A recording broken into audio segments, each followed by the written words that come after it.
তো এ পর্যায়ে বক্তব্য নিয়ে আসছেন আমাদের মাঝে সিনিয়র আইনজীবী অ্যাডভোকেট মাসুদ আহমদ চৌধুরী মহসিন।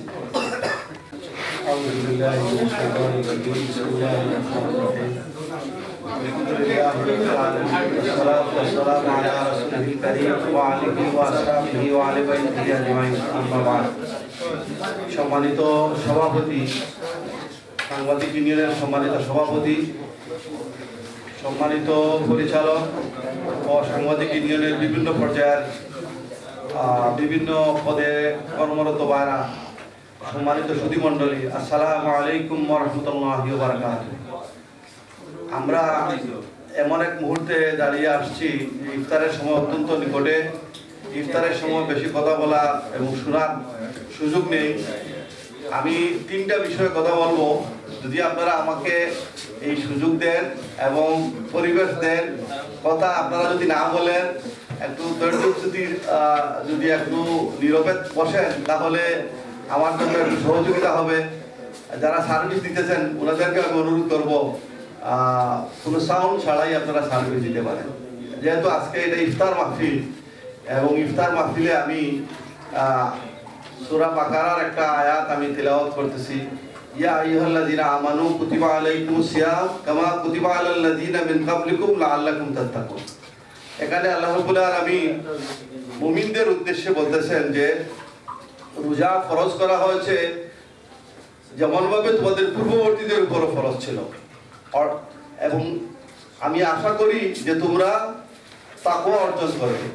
তাহলে আমরা এই আয়াত থেকে যে বিষয়টা শিক্ষণীয় সেটা হলো যে এই রোজা আমাদের জন্য নতুন নয়। অন্যান্য নবীর উম্মত যারা ছিলেন তাদের উপর রোজা ফরজ ছিল। আর শেষে বলতেছেন লাআল্লাকুম তাত্তাকুন, আশা করা যায় সম্ভবত তোমরা তাকওয়া অর্জন করবে। এখন আমরা দেখব যে এই তাকওয়াটা কি। এই তাকওয়ার ব্যাপারে আব্দুল্লাহ ইবনে মাসউদ থেকে একটা বর্ণিত হাদিস আছে। সেই হাদিসের মূল ব্যাখ্যা হচ্ছে যে আপনি হেঁটে যাচ্ছেন, দুই দিকে কাঁটাওয়ালা গাছ, আপনি যখনই টাচ করবে তখন কিন্তু আপনার শরীরের ক্ষতি হবে। আপনি এমনভাবে হেঁটে যাবেন যেন এই কাঁটাযুক্ত গাছ, কাঁটা আমাদের দেশে যেন সিলেটি ভাষা বলে ওই যে বেলং গাছ, এই যেন না লাগতে পারে। এর মানে হলো আমরা আমাদের জীবনকে এমনভাবে আল্লাহর রাহে ঢেলে সাজাবো, আমরা এমনভাবে জীবনযাপন করব, আমাদের ব্যক্তিগত জীবন যেমন এমনভাবে হবে আল্লাহর সন্তোষ অর্জনের জন্য, আল্লাহর হুকুম পালনের জন্য, আল্লাহর রেজামন্দি হাসিলের জন্য, যেন আমরা সর্বক্ষেত্রে সর্বাবস্থায় সব সময় যেন আল্লাহকে ভয় করতে পারি, তার হুকুম পালন করতে পারি। এবং এই হুকুম পালনের ক্ষেত্রে ব্যক্তিগতভাবে হুকুম পালন করতে হবে, পারিবারিকভাবে হবে, সামাজিকভাবে হবে। আর এই যদি হুকুম পালন করতে পারি, আল্লাহকে রাজি খুশি করতে পারি, তাহলে এটাই নাম হবে তাকওয়া, এটার নাম হবে আল্লাহ ভীতি। এটাই অর্জন করার মূল উদ্দেশ্য হলো এই রমাদান। আর অনেকগুলো শিক্ষণীয় বিষয় আছে, যেহেতু সময় সংক্ষিপ্ত, রমাদানের অনেকগুলো শিক্ষণীয় দিক আছে।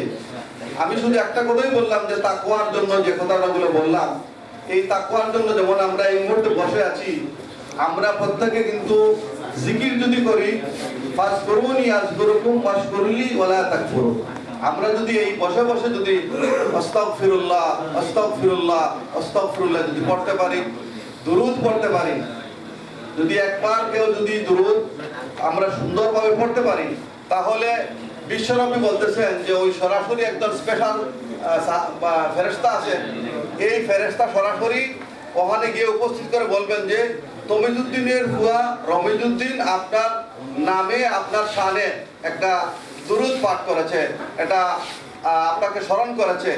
আমরা এর এত মর্যাদা, এত গুরুত্ব যে এটাকে আমরা যদি অর্জন করতে পারি, তাহলে এই রমজানের শিক্ষা অর্জন হবে। এই তাকওয়া অর্জনের পথে আমরা সবাই যেন সঠিকভাবে করতে পারি, সেই তৌফিক কামনা করছি।